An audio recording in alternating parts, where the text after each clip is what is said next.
Beritakanlah firman, siap sedialah baik atau tidak baik waktunya.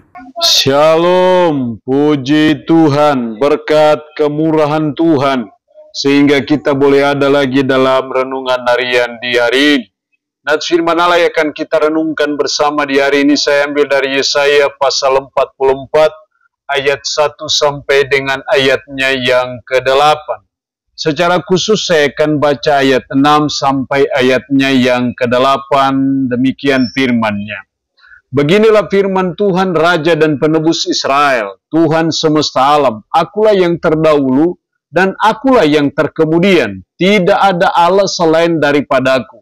Siapakah seperti aku? Biarlah ia menyerukannya, biarlah ia memberitahukannya dan membentangkannya kepadaku. Siapakah yang mengabarkan dari dahulu kala hal-hal yang akan datang? Apa yang akan tiba, biarlah mereka memberitahukannya kepada kami. Janganlah gentar dan janganlah takut, sebab memang dari dahulu telah kukabarkan dan kuberitahukan hal itu kepadamu. Kamulah saksi-saksiku, adakah Allah selain daripadaku? Tidak ada gunung batu yang lain, tidak ada ku kenal. Demikian sabda firman-Nya hari ini yang mengajar dan menasihati kita menjadikan Tuhan satu-satunya Allah. Itu berarti bahwa sebagai umat, sebagai orang percaya, mari kita menjadikan Tuhan itu sebagai satu-satunya Allah, menjadikan Allah itu sebagai satu-satunya Tuhan, dan tidak ada Allah yang lain. Hal ini yang disampaikan oleh Yesaya dalam nats kita tadi, dalam ayatnya yang ke-8, jangan gentar dan janganlah takut, sebab memang dari dahulu telah kukabarkan dan kuberitahukan hal itu kepadamu. Kamulah saksi-saksiku, adakah Allah selain daripadaku?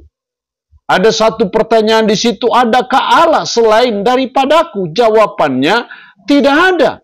Juga dalam ayat 6, beginilah firman Tuhan, Raja dan Penebus Israel, Tuhan semesta alam, akulah yang terdahulu dan akulah yang terkemudian, tidak ada Allah selain daripadaku. Jadi dua kali dalam nats ini dikatakan tidak ada Allah selain daripadaku. Artinya bahwa sebagai umat, sebagai orang percaya, mari kita belajar untuk menjadikan satu-satunya Tuhan itu sebagai Allah kita dan tidak boleh ada Allah yang lain. Kita hanya menyembah satu Allah saja. Jangankan 3, 2 pun tidak boleh. Karena kita hanya menjadikan Tuhan sebagai satu-satunya Allah dan tidak ada Allah yang lain. Apa dampaknya dalam hidup kita? Kalau kita sungguh-sungguh menjadikan Tuhan sebagai satu-satunya Allah kita. Setidaknya ada 3 dampak yang saya jumpai dalam ayat ini. Dalam ayat 2, sebab aku mencurahkan air ke atas tanah yang haus dan hujan lebat ke atas tempat yang kering. Maksud ayat 2, beginilah firman Tuhan yang menjadikan engkau, yang membentuk engkau sejak dari kandungan dan yang menolong engkau. Janganlah takut, hai hambaku Yakub, dan hai Yesyurun yang telah kupilih. Janganlah takut, juga diulang dalam ayat 8. Janganlah gentar dan janganlah takut.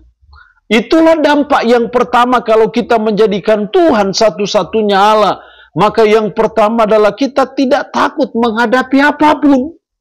Kenapa kita tidak perlu takut menghadapi apapun? Karena Tuhan itu satu-satunya Allah kita yang pasti akan menolong kita, pasti akan melindungi kita dari segala ancaman, dari segala bahaya, dari segala bencana, dari segala malapetaka apapun. Karena saya percaya Allah tidak akan pernah kecolongan dalam melindungi kita sehingga kita tidak takut menghadapi apapun. Kenapa kita tidak takut? Karena kita menjadikan Tuhan satu-satunya Allah kita dan bukan yang lain. Yang kedua, dampak yang kedua dalam ayat 3. Sebab aku akan mencurahkan air ke atas tanah yang haus dan hujan lebat ke atas tempat yang kering. Aku akan mencurahkan rohku ke atas keturunanmu dan berkatku ke atas anak cucumu.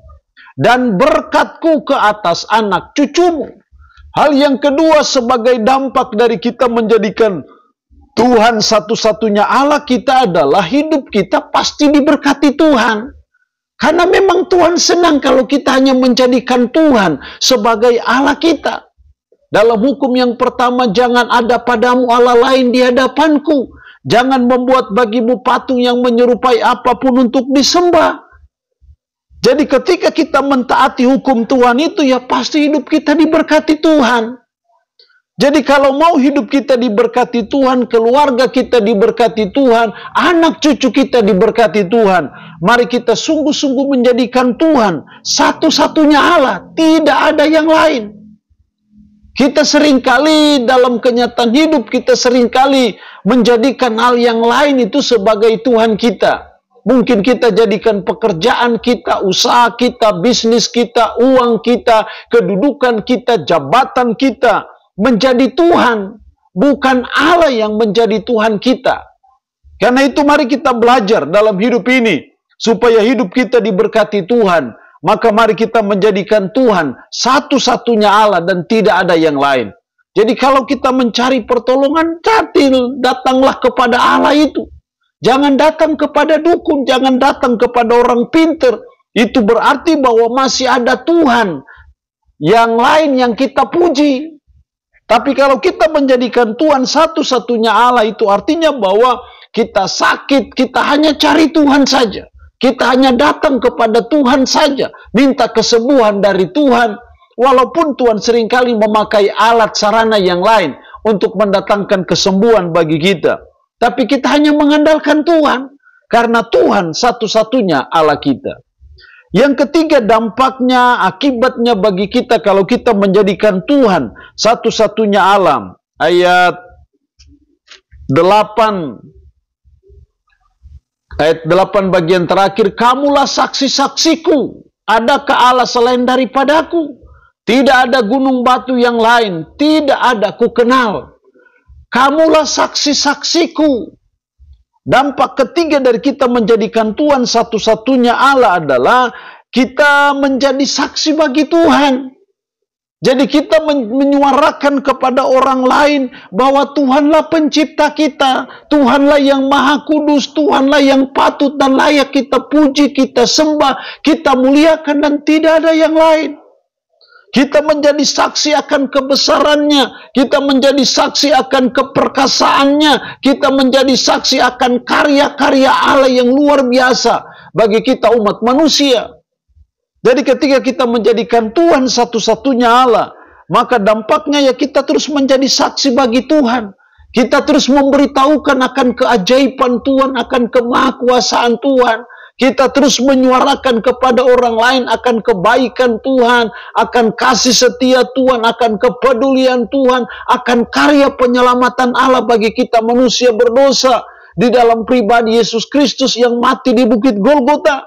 Kita menjadi saksi bagi Tuhan untuk hal-hal itu sebagai konsekuensi logis dari kita menjadikan Tuhan satu-satunya Allah. Jadi kita belajar hanya menjadikan Tuhan satu-satunya Allah dan tidak ada Allah yang lain.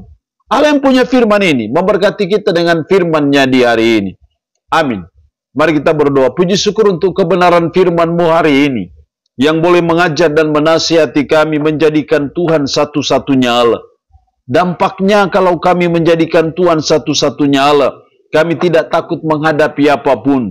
Hidup kami diberkati Tuhan, dan kami harus menjadi saksi bagi Tuhan. Roh-Mu yang kudus tanamkan dan meteraikan firman dalam hati dan pikiran kami, dan sanggupkan kami, untuk kami bisa memberlakukannya dalam kehidupan kami sehari-hari. Hamba mohon berkat bagi umat-Mu yang mendengarkan renungan harian di hari ini. Yang sakit hamba berdoa dalam nama Yesus. Tuhan lawat, Tuhan jamah, Tuhan sembuhkan dari sakit penyakit yang diderita. Terpujilah nama-Mu Tuhan, dalam nama Tuhan Yesus Kristus kami berdoa. Amin. Shalom. Tuhan Yesus memberkati kita dengan firman-Nya di hari ini.